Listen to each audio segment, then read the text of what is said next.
Cette nouvelle fusillade mortelle dans une école, 21 morts, dont 19 enfants, école du Texas. La réaction de Joe Biden, je vous la redonne. Nous devons faire plus. Il est temps de transformer la douleur en action. Le président des États-Unis qui a rappelé qu'il voulait lutter contre le lobby des armes.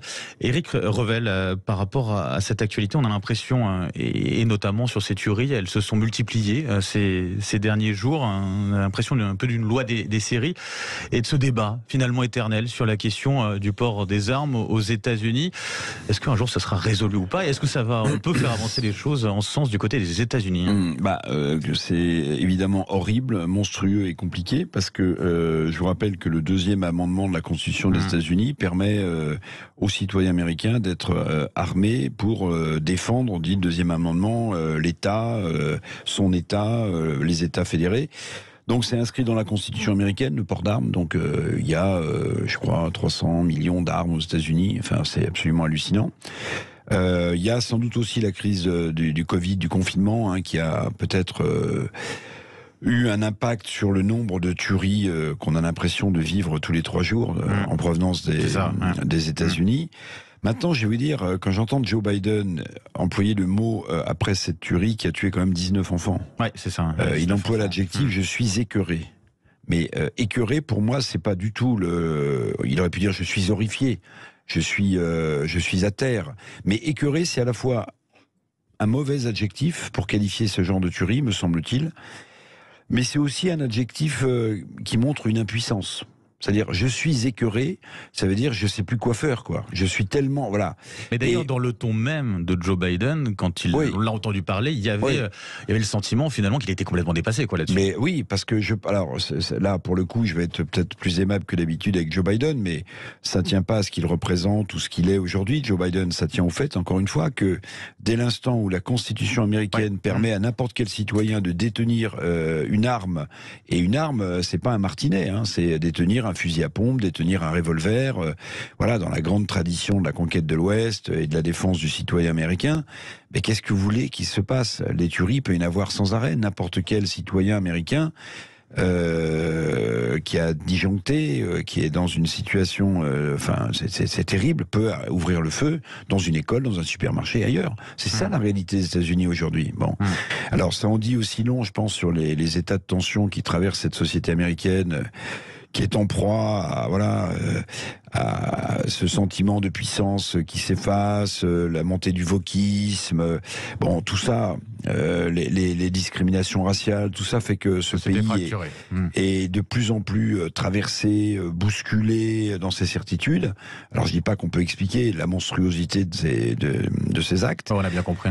Mais qu'est-ce que vous voulez faire? C'est inscrit dans la Constitution américaine. Voilà, vous avez le droit d'avoir une arme. Alexis Poulain, même avis finalement qu'Éric Revel.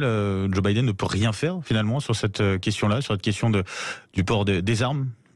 Oui, parce que c'est systématique. Enfin, il y a la Constitution, effectivement, qui est là. Il y a aussi le lobby numéro 1, la National Rifle Association, qui est le lobby des armes, et les présidents américains qui se succèdent. Obama avait le même discours. Il y a eu des tueries à peu près similaires, malheureusement, et c'est l'impuissance qui domine. Un président ne peut pas changer la Constitution. Il n'y a pas de volonté de le faire non plus. Ça en dit long sur l'état mental aussi d'une société. C'est-à-dire, que veulent dire ces tueries de masse fait la majeure partie du temps par des gamins, des jeunes qui ont 16 ans, 18 ans, 20 ans. Qu'est-ce que ça veut dire d'une société? Là, il avait 18 ans.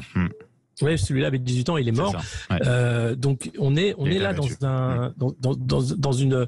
Il faudrait faire une psychanalyse de la société américaine. Pourquoi ces tueries de masse sont symptomatiques de la société américaine? Qu'est-ce que ça veut dire de cette violence dans les corps, dans les mentalités, au-delà de la possession des armes? Pourquoi vouloir tuer autant de personnes avec une arme systématiquement? En France, on en parle peu, mais on a une violence endémique également. Il faut voir le nombre d'attaques au couteau qui ont lieu chaque jour, chaque année. Les chiffres font froid dans le dos. Alors nous, pudiquement, on parle de sentiment d'insécurité, mais ça veut dire aussi autre chose. Ça veut dire que la violence est endémique, elle est présente partout dans la société. Aux États-Unis, quand elle arrive, elle surgit dans un bain de sang avec ces tueries de masse. Ça veut dire quelque chose de la société américaine. Moi, c'est ça, je pense, cet angle-là qui est important à souligner. Éric Revel l'avait sous-entendu peut-être sur cet aspect aussi psychologique au-delà de la question intrinsèque à nos sociétés, peut-être peut-être contemporaine, il y a cette question aussi de la crise qu'on a vécue pendant 2 ans, cette crise du Covid qui a bousculé toutes nos habitudes avec de nombreuses restrictions. Est-ce qu'on peut estimer en tout cas que l'impact psychologique, il va falloir un moment s'y intéresser véritablement aussi, même si là, je précise bien sûr sur ce qui s'est passé aux États-Unis. Encore une fois, on ne connaît pas les raisons précises de son acte, mais pour le coup, je parle plus globalement là. Ah oui.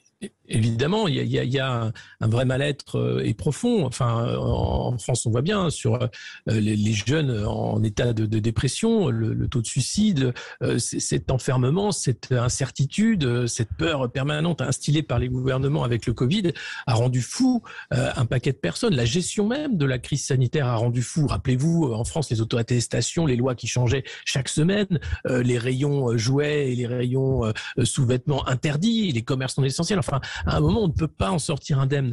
Et cette gestion a rendu fou. Et je crois que c'est partout pareil. Ça ne veut pas dire qu'il faut décompenser en allant tuer des enfants dans une école. Non, certainement pas.